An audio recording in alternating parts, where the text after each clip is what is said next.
एक गांव में एक लालची औरत अपने पति के साथ रहती थी। उसका एक बेटा था जिसका नाम बाबूलाल था। वह कोई काम धाम नहीं करता था, बस पूरा दिन गांव में इधर उधर मंडराता रहता था। एक बार अगर और मुझे राम प्यारी बोले ना तो एक लगाऊंगी। चुपचाप यहाँ से चला जा, नहीं तो मुझसे बुरा कोई नहीं होगा। अरे सुमन, तुम गुस्सा क्यों होती हो? तुम मुझे बहुत अच्छी लगती हो। मैं तुमसे शादी करना चाहता हूँ। मुझसे शादी के सपने छोड़ और निकल यहाँ से। बड़ा आया शादी करने वाला। फिर इतना बोलकर सुमन गुस्से में वहां से चली जाती है। तभी बाबूलाल का दोस्त वहां से गुजर रहा होता है। अरे बाबू भाई, ये सुमन तुमसे क्या कह रही थी? कुछ नहीं भाई, अपने प्यार का इजहार कर रही थी। लेकिन भाई उसके हाव भाव से तो कुछ और ही लग रहा था। बाबू भाई, मेरी बात मानो तो तुम इससे दूर ही रहा करो। गांव वाले बोलते हैं इस सुमन के ऊपर चुड़ैल का साया है। ये रात को अकेले वीराने में घूमती है। कुछ लोगों ने तो इसके उल्टे पैर तक देखे हैं। तुम्हें पता है ना, उल्टे पैर चुड़ैल की निशानी होते हैं। चल बेवकूफ, तेरा दिमाग खराब हो गया है जो इतनी सुंदर लड़की को चुड़ैल बोल रहा है। सुमन कोई चुड़ैल वुड़ैल नहीं है, मैं तो इसी से शादी करूंगा। फिर इतना बोलकर वह अपने घर की ओर चल देता है। माँ, अब मेरी शादी की उम्र हो गई है। मेरी किसी सुंदर सी लड़की से शादी करवा दो ना। हाँ हाँ, क्यों नहीं। अगर राजा बेटा का कोई और भी अरमान है तो वो भी बता दीजिए। आपके सारे अरमान एक साथ ही पूरे करवा देंगे। काम धाम तो कुछ करना नहीं है। तेरी उम्र के सारे लड़के कुछ ना कुछ काम कर रहे हैं और एक तू है, पूरा दिन घूमता रहता है और मुफ्त की रोटियां तोड़ता रहता है। भला तुझ जैसे लड़के को कोई अपनी लड़की क्यों देगा? पहले कोई काम धाम करके कुछ पैसे वैसे कमा के दिखाओ, फिर शादी के सपने देखना। चल भाग यहाँ से। आवारा कहीं का तो किसी काम धाम का नहीं है। देखो ना माँ, पिताजी हमेशा मेरी बेइज्जती करते रहते हैं। किसी दिन मैं घर छोड़ के ही चला जाऊंगा। अरे नहीं नहीं बेटा, कैसी बातें कर रहे हो? ये सब तुम्हारा ही तो है। अजी आप तो रह नहीं दो। हर वक्त मेरे भोले भाले बेटे को नीचा दिखाते रहते हो। अजी हमारे पास इतनी धन दौलत है, क्या आप ये सब अपने साथ ऊपर लेके जाओगे? भला मेरे बेटे को कमाने की क्या जरूरत है? माँ, मुझे सुमन बहुत पसंद है। तुम उसके घर मेरा रिश्ता लेकर जाओ ना। ठीक है, मैं कल ही सुमन के माता पिता से तुम्हारे रिश्ते की बात करने जाऊंगी। फिर अगले दिन बाबूलाल की माँ सुमन के घर रिश्ता लेकर जाती है और उन्हें अपने पैसों का रुबाब दिखाती है। देखिए बहन जी, आप बहुत अमीर लोग हैं और हम गरीब। मेरे पास आपको देने के लिए कुछ भी नहीं है। तुम्हारी किस्मत बहुत अच्छी है जो तुम्हारी लड़की की शादी मेरे बेटे से हो रही है। बस तुम सुमन की शादी मेरे बेटे से करवा दो, मुझे तुमसे कुछ नहीं चाहिए। इतना बोलकर वह वापस अपने घर की ओर चल देती है। अगले दिन सुमन और बाबूलाल की शादी हो जाती है। बाबूलाल सुमन से शादी करके फूला नहीं समाता। रात होने पर बाबूलाल और सुमन अपने कमरे में सो रहे होते हैं। तभी सुमन उठती है और सीधा घर से बाहर निकल जाती है और जंगल की ओर चल पड़ती है। बाबूलाल के दोस्त को सुमन पर पहले से ही शक होता है, इसलिए वह उस पर पहले से ही निगरानी रखे हुए होता है। अरे ये भाभी इतनी रात गए कहाँ जा रही है? मुझे इनका पीछा करना होगा। फिर चीमा सुमन का पीछा करने लगता है। तभी चलते चलते सुमन के पैर उल्टे हो जाते हैं। अरे मर गए रे, इसके तो पैर ही उल्टे हो गए। मेरा शक सही निकला, ये तो चुड़ैल निकली। तभी देखते ही देखते सुमन चुड़ैल में बदल जाती है और गुफा के अंदर घुस जाती है। चीमा की आंखें फटी की फटी रह जाती हैं। फिर वह भी उसके पीछे पीछे गुफा के अंदर घुस जाता है। ए हैवानों के देवता, मैं आपको 9 बलि चढ़ा चुकी हूँ। बस एक बलि और चढ़ाते ही मैं सर्वशक्तिमान बन जाऊंगी। फिर मैं इन शक्तियों से पूरी दुनिया पर राज करूंगी। मुझे अभी के अभी सारी बात बाबूलाल को जाकर बतानी होगी। फिर वह सीधा भागता हुआ बाबूलाल के घर जाता है और खिड़की से उसे आवाज देता है। बाबू भाई उठो, मुझे तुम्हें बहुत जरूरी बात बतानी है, जल्दी उठो। अरे क्या हुआ भाई, इतनी रात तुम यहाँ क्या कर रहे हो? भाई मैंने तुम्हें पहले ही कहा था कि तुम्हारी बीवी चुड़ैल है, लेकिन तुमने मेरी बात का विश्वास नहीं किया था। भाई मुझे लगता है कि तुम्हारा दिमाग खराब हो गया है, जो ये बहकी बहकी बातें कर रहे हो। अच्छा तो ये बताओ कि क्या सुमन घर पे है? इतने में सुमन वहाँ आ जाती है। क्या हुआ चीमा भैया, इतनी रात गए कैसे आना हुआ? चीमा सुमन को घर पर देखकर हक्का बक्का रह जाता है। अब कुछ नहीं भाभी जी, मैं तो बस यहाँ से गुजर रहा था तो सोचा बाबू से मिलता चलूं।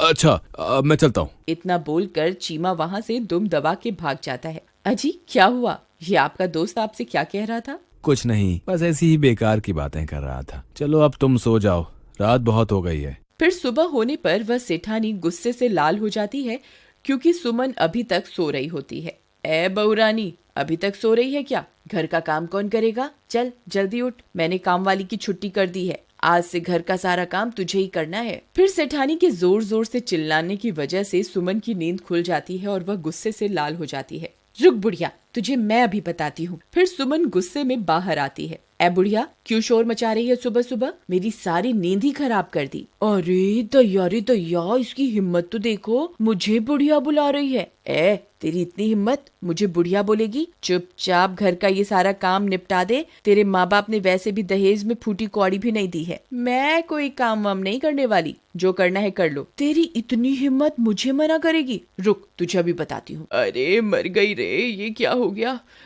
तेरी इतनी हिम्मत, मुझे अभी के अभी छोड़ दे। बाबू बाबू, ओ बाबू, देख तेरी बीवी मेरे साथ क्या सलूक कर रही है। जल्दी आ, मुझे इससे बचा, नहीं तो ये मेरे सारे बाल नोच डालेगी। फिर अपनी माँ की चीख पुकार सुनकर बाबू दौड़ा दौड़ा अपने कमरे से निकलकर वहां पहुंच जाता है। वह यह सब देखकर हैरान रह जाता है। ए सुमन, तेरी इतनी हिम्मत, तू मेरी माँ के साथ ऐसा सलूक करेगी? अभी के अभी मेरी माँ को छोड़ दे, वरना अच्छा नहीं होगा। फिर सुमन उसे छोड़ देती है और सीधा अपने कमरे में चली जाती है। माँ, आप ठीक तो हो ना? आपको कुछ हुआ तो नहीं ना? मैं ठीक हूँ बेटा, मैंने तो बस इसे घर का थोड़ा काम करने को कहा था और इसने मेरी तो धुनाई ही कर दी। फिर बाबू परेशान होकर घर से बाहर निकल जाता है। वहाँ उसे उसका दोस्त चीमा मिलता है। क्या हुआ बाबू भाई, इतने परेशान क्यों हो? क्या तुम्हें पता चल गया कि तुम्हारी बीवी चुड़ैल है? मजाक मत कर यार चीमा, मैं वैसे ही बहुत परेशान हूँ। आज सुबह सुबह तो सुमन ने हद ही कर दी। उसने माँ के बाल पकड़कर उनसे बहुत बदतमीजी की। भाई, मैंने तो पहले ही कहा था कि सुमन कोई साधारण लड़की नहीं है, उसके ऊपर चुड़ैल का साया है। एक बहुत आसान रास्ता है। अगर तुम उस चुड़ैल के सामने आईना रख दोगे तो तुम्हें उसकी असलियत उस आईने में दिख जाएगी। फिर वे दोनों अपने अपने घर की ओर चल देते हैं। रात होने पर बाबू सुमन के लिए एक फूलों का गजरा लेकर घर पहुंच जाता है। अरे भगवान, तुम कहाँ हो? देखो आज मैं तुम्हारे लिए क्या लाया हूँ। सुमन वहाँ आती है और गजरा देखकर बहुत खुश हो जाती है। फिर वह गजरा अपने बालों में लगाकर शीशे के सामने पहुंच जाती है। तभी उसके पीछे पीछे बाबूलाल भी पहुंच जाता है। सुमन जैसे ही अपने आप को शीशे में देखती है, उसकी असलियत उसमें दिखाई देने लगती है। बाबूलाल की आंखें फटी की फटी रह जाती हैं। वह उस चुड़ैल को देखकर बहुत डर जाता है। हे भगवान, ये मैं किस मुसीबत में फंस गया? ये तो सच में चुड़ैल निकली। अच्छा हुआ तुझे मेरी असलियत के बारे में पता चल गया। मैं आज रात को तेरी ही बलि देने वाली थी। अरे भागो रे, ये तो चुड़ैल निकली। अपनी जान बचा के भागो। चीमा भाई, मुझे बचाओ, मेरी बीवी तो चुड़ैल निकली। तुम सही कहते थे। हाय, मर गए रे। फिर वह सीधा भागता भागता अपने दोस्त चीमा के घर पहुंच जाता है। चीमा भाई, जल्दी से दरवाजा बंद कर दो। तुम सही कहते थे, सुमन तो चुड़ैल है। मैंने उसकी असलियत आईने में देख ली है। अब वो मुझे नहीं छोड़ेगी। अजी, मुझे लगता है आपका ये दोस्त अपने साथ साथ हमें भी मरवा के छोड़ेगा। तुम अभी के अभी से घर से बाहर निकालो, नहीं तो इसकी पत्नी इसका पीछा करते करते यहाँ पहुँच जाएगी। तभी जोर जोर से दरवाजा खटखटाने की आवाजें आने लगती हैं। वे सब लोग डर जाते हैं। अरे दैया रे दैया, लगता है इसकी पत्नी इसका पीछा करते करते यहाँ पहुँच गई। चीमा भाई, गलती से भी दरवाजा मत खोलना, नहीं तो वो चुड़ैल हम में से किसी को भी जिंदा नहीं छोड़ेगी। अरे मर गए रे। बाबू भाई, भाभी तो चुड़ैल बनकर हमारे दरवाजे पर खड़ी है, अब क्या करें? मैं तो कहती हूँ इस बाबूलाल को उठाकर घर से बाहर फेंक दो। वह चुड़ैल इसी की तलाश में यहाँ आई है। बहुत शौक चढ़ा था ना इसे सुंदर स्त्री से शादी करने का, अब भुगतने दो इसे। चलो भाई बाबूलाल, अभी के अभी मेरे घर से बाहर निकलो। चलो चलो चलो। नहीं, मैं कहीं नहीं जाने वाला। मैं अकेला नहीं मरूंगा। अगर तुमने मेरा साथ नहीं दिया तो मैं तुम्हें भी अपने साथ लेकर मरूंगा। अरे दैया, ये तो अपने साथ हमें भी मरवा के छोड़ेगा। अजी, आप ही कुछ कीजिए ना। बाबू भाई, मेरे घर में छोटे छोटे बच्चे भी हैं। अगर ये चुड़ैल इस घर में घुस गई तो हमारे साथ हमारे बच्चों को भी नहीं छोड़ेगी। कृपा करके तुम इस घर से निकल जाओ। ठीक है दोस्त, मैं अपनी वजह से तुम्हारे मासूम बच्चों की जान खतरे में नहीं डाल सकता। मैं अभी के अभी इस घर से चला जाता हूँ। शुक्र है भगवान का, इस आफत से जान तो छूटी। रुको मेरे दोस्त, अगर मरना ही है तो मैं भी तुम्हारे साथ मरूंगा। राधा, तुम अंदर बच्चों के पास चली जाओ। मैं अपने दोस्त को यूं अकेला नहीं छोड़ सकता। मुझे अपनी दोस्ती निभानी होगी। अजी, आप पागल हो गए हैं क्या? वह चुड़ैल एक ही बार में आपकी जान ले लेगी। आप इसकी वजह से खुद को मौत के मुंह में क्यों धकेल रहे हैं? अगर मैंने आज अपने दोस्त का साथ नहीं दिया तो ये दुनिया कभी भी किसी की दोस्ती पर एतबार नहीं करेगी। अगर अपनी दोस्ती साबित करने के लिए अपनी जान भी देनी पड़ी तो मैं दे दूंगा। चलो बाबू भाई, मैं भी तुम्हारे साथ चलूंगा। चीमा भाई, मुझे तुम्हारी दोस्ती पर कोई शक नहीं है, लेकिन तुम मेरी वजह से अपनी जान मत दो। हम दोनों मिलकर भी इस चुड़ैल का सामना नहीं कर पाएंगे। हमारा मरना तय है। तुमने सही कहा, हम दोनों इसका मुकाबला नहीं कर पाएंगे, लेकिन मैं किसी को जानता हूँ जिसके सामने ये चुड़ैल पल भर के लिए भी नहीं टिक पाएगी। तभी चीमा भागकर घर में बने मंदिर की ओर जाता है। हे महाबली हनुमान, हम आपके बिना इस चुड़ैल का सामना नहीं कर सकते। आज फिर से एक बार बुराई को हराने के लिए हमें आपकी जरूरत है। कृपा करके हमारे साथ चलिए महाबली। चलो भाई, अब इस चुड़ैल को सबक सिखाने का वक्त आ गया है। अरे वाह वाह। हम 2 नहीं हैं चुड़ैल, हम 3 हैं। बोलो महाबली हनुमान की जय, सियापति रामचंद्र भगवान की जय, पवन सुत हनुमान की जय। अरे अरे मर गई रे, ये तूने क्या कर दिया? हे भगवान मुझे क्षमा कर दो, मुझसे बहुत बड़ी गलती हो गई। हे महाबली, हे सर्वशक्तिमान, मुझे क्षमा कर दो। मैं आज के बाद किसी व्यक्ति को नहीं सताऊंगी। फिर कुछ ही पलों में वह चुड़ैल जलकर खाक हो जाती है और एक बार फिर बुराई पर हमेशा की तरह अच्छाई की जीत होती है।